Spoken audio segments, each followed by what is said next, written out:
do. Welcome back, everyone. And we are ready now to begin our third presentation on community level of pests. And Dr. Bobby Corrigan is well-known consultant, researcher, and teacher within urban pest management, particularly within rodents. I think he actually coined the term a rodentologist. And within urban areas, including large shopping malls and international scales too. And he has, over 20 years, he has done consulting as part of this with rodent IPM in school programs. He has received a lot of publicity, a lot of notice. He's very high demand as a speaker and researcher.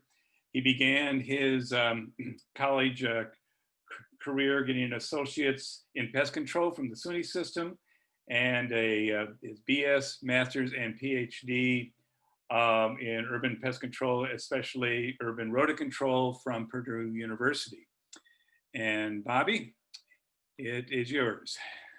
Okay, thanks, Lynn. Hi, everybody. I'm going to jump right in here. I think everybody can see, it's literally a Zoom, as the saying goes. So I'm going to share my screen here.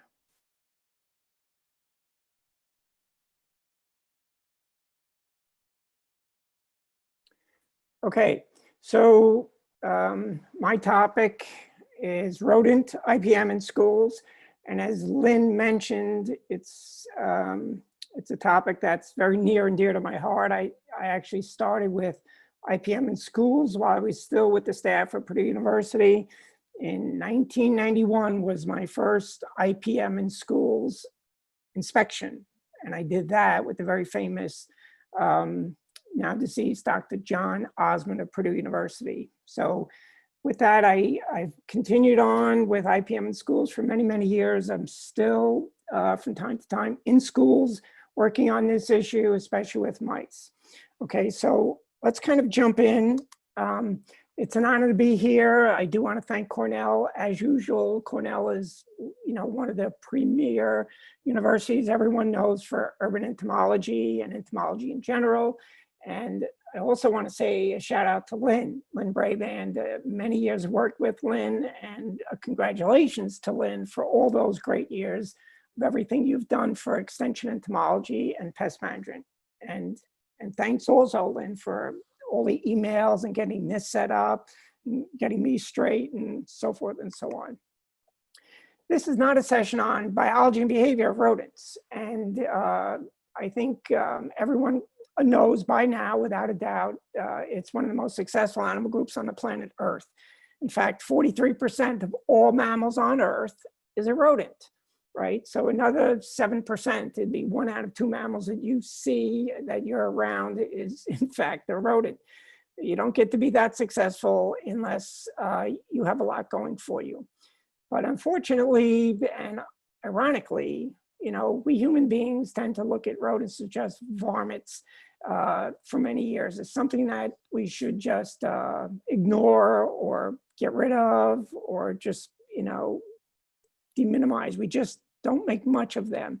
And it's kind of turned around a little bit, and that now we realize rodents share our world with us very intimately. At least some of them do, right? So I'm going to focus on particularly mice in IPM in schools. That's the #1 by far rodent issue in schools, both from a public health aspect and a nuisance aspect and a challenge aspect.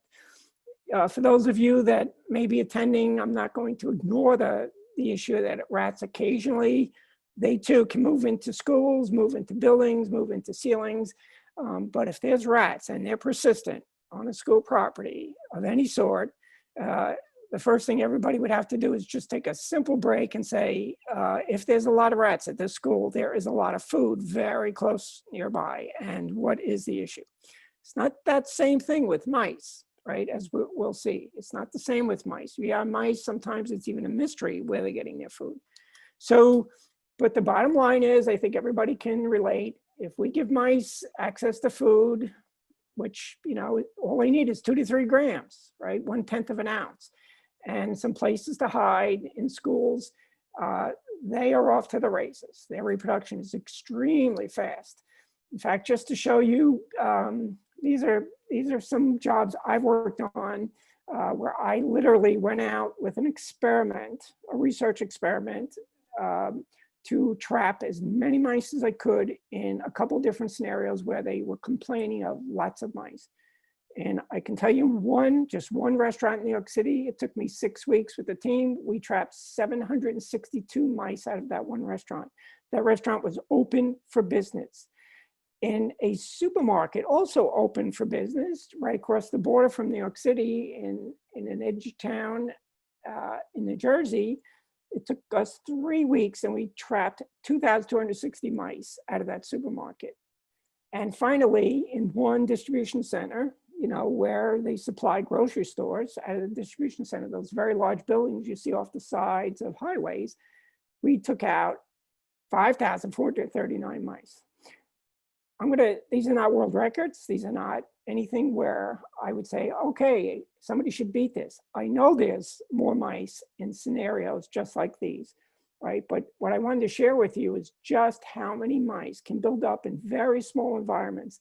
When you think about almost, you know, 2,000 plus mice in one grocery store, that's incredible. Or even just 700 mice in one restaurant that we sit down to have dinner. That was not a big restaurant. It only sat 75 people and it looked clean in the dining room. So the important point is over the past couple of years now, I was involved with the study with Columbia University. We went out and trapped mice throughout New York City and ran all kinds of tests on them for pathogens. And as you can see here, Scientific American, this article in New York City mice are packed with pathogens, right? And, you know, it's not just New York. Any city where you have rats and mice, where they're coming and going from dirty areas and sewers and pipes and walls and areas beneath things that don't get cleaned, it's no surprise to be packed with pathogens. And this paper we published in Molecular Biology, that name on the end there, Ian Lipkin, is known as the virus hunter within the United States. And you can download this paper, it's free access, it's Mice and Microbes, what we found. But basically, in a nutshell, you can see those top pathogens up there: Clostridium difficile, Campylobacter, Lepto, Toxo, Shigella, Salmonella. And, which was a big bombshell to everybody, we also found house mice carrying the genes that mediate for resistance to our, you know, microbes. You know, it's when we take antibiotics, you know, we depend on those antibiotics. Well, we found house mice carrying the genes that mediate, so there's resistance to those antibiotics. So the house mouse is an important health pest. You know, these are pictures. I take them when I'm out in the field, when I'm out in schools, when I'm out in kitchens of restaurants and what have you, but this is in a kitchen of a school. You know, I pull this out, but if you look down in the bottom of this rice bin, that should have been cleaned. You know, we know the whole story sometimes, but don't get cleaned as often as it would. There we have droppings, mouse droppings among some old rice and so forth. Everybody can relate to in a simple home or into a school or a restaurant, anything you want to mention, this mouse, they get into it, right? They are easy to get into our buildings, as we'll see. They leave their droppings. That's usually the telltale signs. And most people say, uh-oh, there's a mouse around because I found its scats, I found its evidence, I found its droppings and so forth.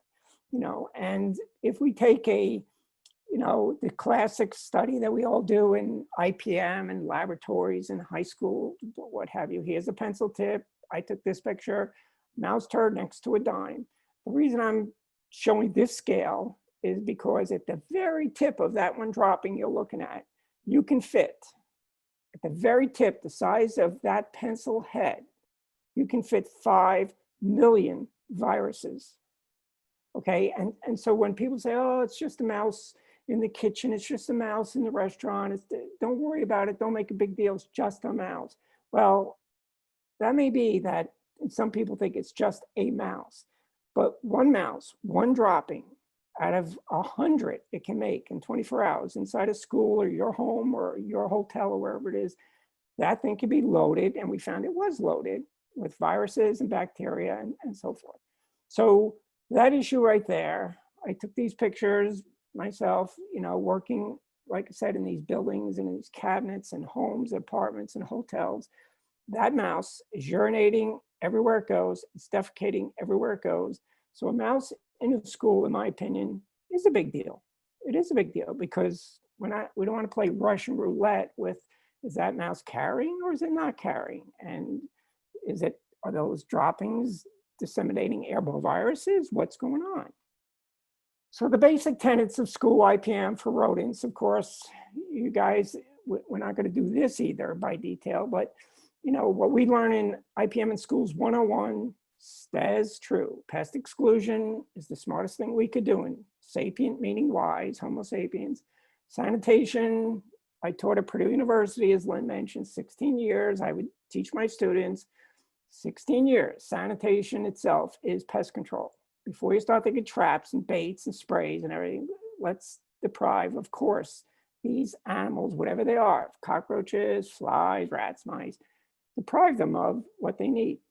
Preventative pest managing via pilot walkabouts, in addition to technology I'm going to share with you, you know, but all we need for a school, for example, is if someone starts their weekly mornings, let's say Monday morning off with a 20-minute walk around the school, I call it a pilot's walkabout, to look around boxes and storerooms, look around the floors, you know, of the kitchen, look around the outside of the school for holes or burrows or something like that. You don't have to be a pest professional, but you certainly can be a pilot walkabout, just like pilots are not mechanics, but they may see something before they board their own plane to take a flight, right? That they need to call a mechanic. Monitoring is essential, you know, whether it's done with a flashlight and a walkabout and keeping some records, and/or technology. But I want to stress that if someone's not monitoring as part of their IPM program, no matter what you're doing, you still do not have an IPM program. Monitoring is the one that gets overlooked the most. And finally, in this case, when control has to be done, if we have to exterminate some mice in a school, you know, that is really about spending time to get to the sources of the mice. That's what takes time. Then skillful placement of devices. And in our case with schools, we're talking about traps, right? And notice in italics, skillful, because just putting down a couple of traps in a storeroom or a back room or the boiler room or something, hoping you catch something is not skillful. Anybody can do that. It has to be based on knowing where the mice typically are, what drives them there, and so forth. So it's 80% finding out what's going on and where are they, and then 20% that application of tools. So here's the school I was working in, and the reason I was working in it, this is a middle school, quite frankly, and I blanked out the names, not to embarrass anybody, but many schools, many schools, heavily some mice. But this school in particular looks normal, everything's, you know, typical. You walk through those doors and you can smell mice as soon as you walk through the doors. Where are the mice? In the ceilings. This school's ceilings, this particular school had hundreds and maybe thousands of mice. And they just simply said, we just can't find a pest professional to get rid of them. We don't know we don't know what the story is. So, and I'll come back to this because of course mice are going to squeeze into walls and floors and ceilings and what have you. Doing good mouse IPM, rodent IPM in schools is more work than it is tools. And by the way, here's when I went around that school I just showed you with the lawn and the dead lawn and what have you and this kind of thing, just over by those trees, a little simple work, pulling back some dead grass. There's the house mouse and its little bitty nest with young below suckling, okay? On the outside, of course, I want to stress, because we only have such a short period of time, but a lot of people think it's a big mystery as to where the mice get in, how they're going to get in and so forth. One thing's for sure, there's one golden rule, and that's the dumpster.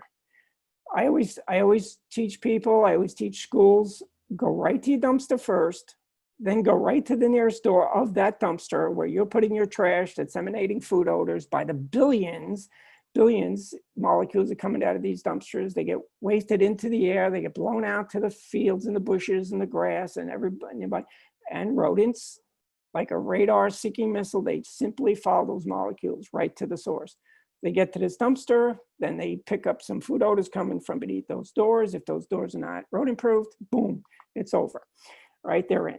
So of course, we would start with pest exclusion is pest prevention, and pest prevention is in fact public health, period. That's the best way to start. You know, whenever we talk about schools and keeping public health pests out, it starts with the big E, pest exclusion. And of course, you know, without belaboring the point, but I love this illustration because it's out of one of my own textbooks that I collected as a graduate student. This is 1939, out of one of the best pest management textbooks in urban pest management there is. Hartnack was the author. He was way ahead of his time back in the 20s, writing great books on how to keep pests out. They just happen to look like bed bugs, you know, but hey, look what the humans have done. They left us an opening where they put the pipe through the wall, and the wall's concrete hollow block, and it's sloppy work, and so we're going in, right? So there it is, you know, and this is a different school, this is a different building, you know, but certainly maybe the mice and the roaches and the ants look at us like, you got to be kidding me. Who tried to fix that hole or didn't fix that hole? Well, it was the person that put in those conduits pipes and said, yeah, it's done, and they walked away. So it's out of my own textbook. You know, again, we've all heard stories. We all know that a mouse, for example, you know, can fit through a hole that is 6 millimeters high. Okay, and that's true, and they can do it. It's been proven many times. You know, so a hole like this is a piece of cake. So rats need twice that. Rats need 12 millimeters or a full inch. Okay, so, you know, here it's just me taking pictures in my world, right? Laying on floors, going into back rooms, so forth and so on, and knowing where the mice are using an area or the rats are using an area, I just wait for them. And that's all I did here. As soon as within an hour after dusk, if rodents are on their normal cycle, they're active.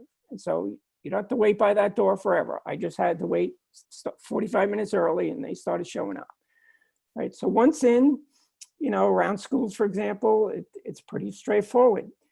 The mouse must have warmth. So any warm areas in a school, warm walls, warm floors, warm ceilings, warm cabinets, so forth, any place that's warm, that's where I usually go first. I want to know where your warm areas are. Then I start thinking, we're in about 30, 40, 50 feet is the nearest food. That's going to be Mouse City right there. Cluttered rooms in those areas, those are key. Clutter schools, it's difficult, right? Clutter control in schools is very difficult. But that's where the principal and everybody's got to set the bars, like we will have minimal clutter in our school. We demand it. We're not going to let classrooms get out of hand. We're not going to let back rooms get out of hand. We are going to keep this school clutter minimum. That's as important for the house mouse as anything. The mouse prefers areas that are quiet. Where it's quiet, they actually have a low stress load. Low stress load means high reproductive offspring. Once things are constantly disturbed and they hear a lot of noise, they do not have healthy litters. So they end up in ceilings, they end up in furniture, desks, you know, or any place that little mouse can go, it gets it done. And anything concrete hollow block, if that's in an area, and especially if it's a warm wall concrete hollow block, they will climb to the top. If it's not capped, they will go into that concrete hollow block and use the sill plates, if, for example, in basements and back rooms, as their runways. Here's the school kitchen, looks totally normal, nice and clean for the most part, and what have you. You'll see the mouse trap below the kitchen sink. That's tremendous, and we should have that as long as it's kept sparkling clean and taken out with each capture and so forth. But what was more important, and that's why I took this particular picture, is those drain pipes from the sink going into the wall were not sealed correctly. There were still gaps in them. There were scutcheon plates that were loose, and so the mice were coming and going right out of that warm wall, warm because of the water. This is typical what most people would do in homes, and sometimes someone in a rush would say, okay, you know, let me plug up that hole to keep the mice and cockroaches from coming in and so forth. But of course, you know, hopefully that gets done correctly, and never in a school should it sit like that, you know, for all kinds of reasons, but that's not going to do it over time. That's going to be a problem. I point this out because when people say, where do the mice prefer certain walls? Highly predictable. Those walls, like I just showed in that kitchen, that have warm water pipes and pipes that lead into a cavity and lead out of the cavity so they can come out and forge, that's going to be the target. Those are usually targets. That's why those walls with utilities, we call them wet walls, right? Very often, must be sealed correctly, not with foam, never with foam. Scutcheon plates, high quality sealants, get the job done down to, as solid as can be. This is another area that's, very common in schools, and that is homemade shelving, homemade food shelving, cheap shelving that we can buy out of a local Home Depot kind of store. But what I would like to point out to you is the bottom of those shelves right there. You have a base void. There's a void below that. Those shelves are super famous for being mouse caves. The mice gets in from behind, right by that black litter basket. They get in down below there, as snug as a bug. Having any void below shelving in schools is a no-no for mouse IPM. That guy is gonna move into those areas without a problem. By the way, I always show this little dude. He's one of my favorite. This is a male mouse, and for every male, there's a female, once the rodents are established. It's a 1-to-1 sex ratio. And again, once they get going, they're off to the races. So if we just mention here, recurring mouse sightings in schools usually means the mice are in some harborage that's hard to reach. That's critical. It's, to correct this, we have to get to those mice. We have to go looking in those base voids. We have to go looking to see if there's holes in the walls.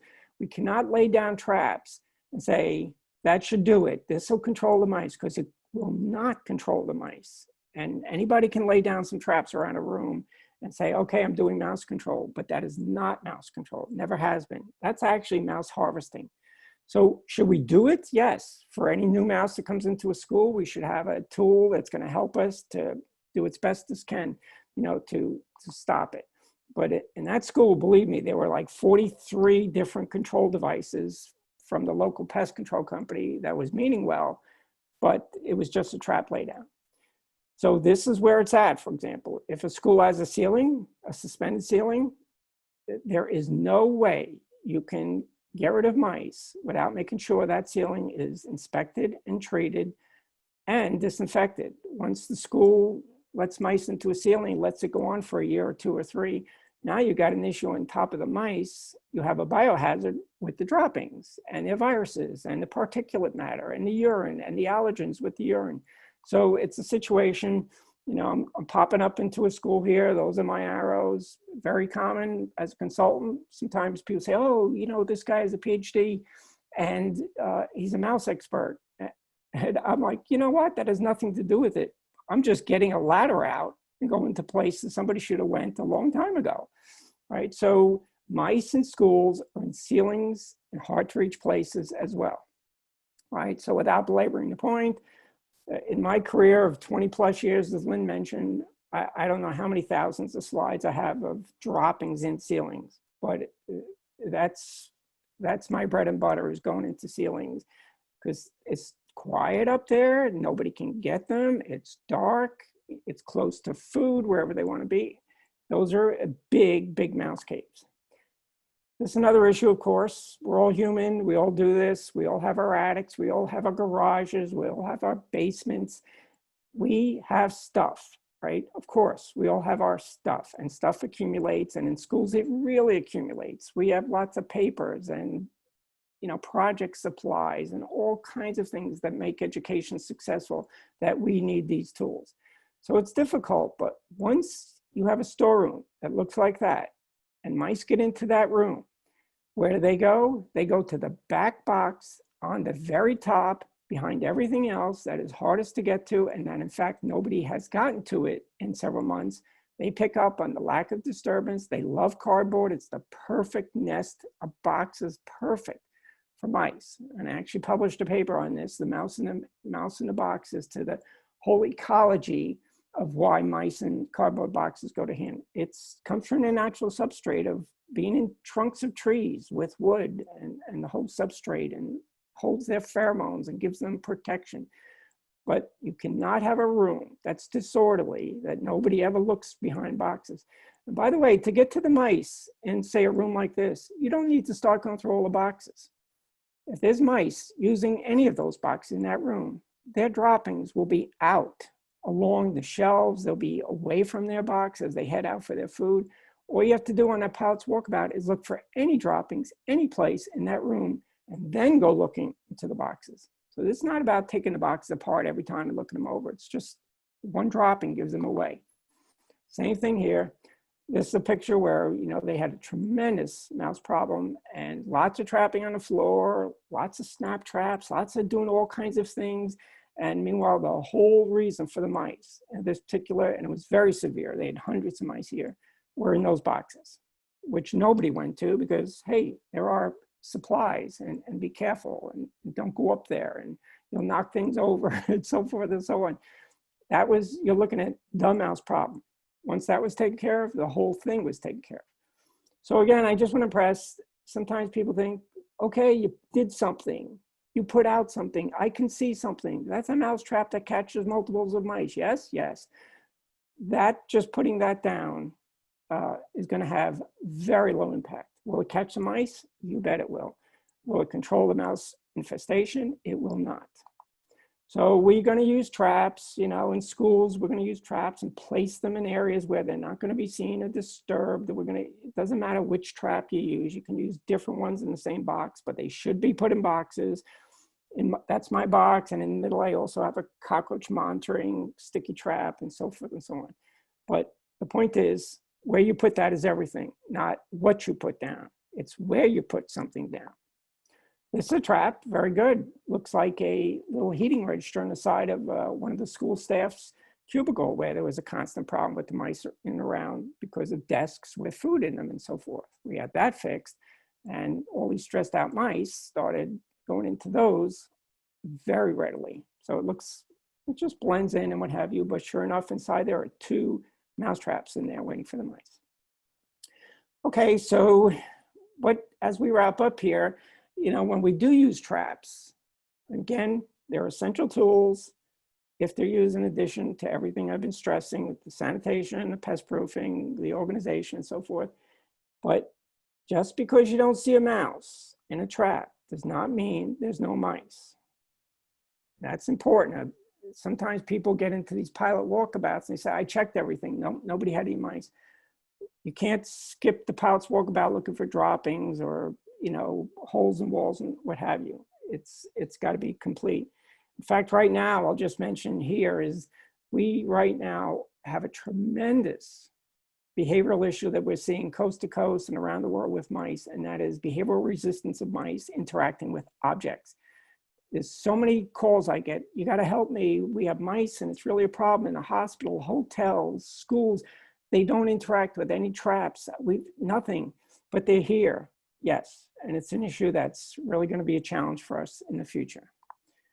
So I want to end with just this comment here. You know, technology is catching up with us in rodent control, and it's fabulous. And now we have remote rodent sensors, and to put those in any place, especially a school, but these are being used in airports, they're being used in shopping malls, they're being used in hotels, they're being used around the world for all different things. For me, I think we're not too far away, maybe, who knows, year 2 or 3, since they're so important in preventive public health, of putting in a remote sensor. I can't imagine why a school would not be mandated to have remote sensors in critical areas to tell the teachers, the staff, everybody, the parents, hey, you know what? All of a sudden, the school was rodent-free. One of the sensors told us something has now gotten in. Let's take care of it now, right? So this is becoming this, right? And I'm not with anybody, not promoting anybody. I'm an independent consultant, but I do, and I have been working on sensors for years now. And so it's pretty cool. There's about 11 different manufacturers of sensors on the market. You know, there's another one. This is called ActiveSense. That's the size of a dog biscuit right there, what you're looking at, a small dog biscuit. And that can be put into those stations, for example, I showed earlier. They can be put into trap stations, bait stations, any kind of station, a rodent comes in, walks by it, gets close to it, you get an alert sent to you on your phone or your computer or your iPad. Okay, so many companies are doing this. Bell Labs, leading manufacturer within rodent control of many different, they're doing it. Bayer's doing this. So there's going to be no shortage of good sensors. And basically you can see right here, you know, this is our iPad, every green dot, and this is a food warehouse. We had a sensor.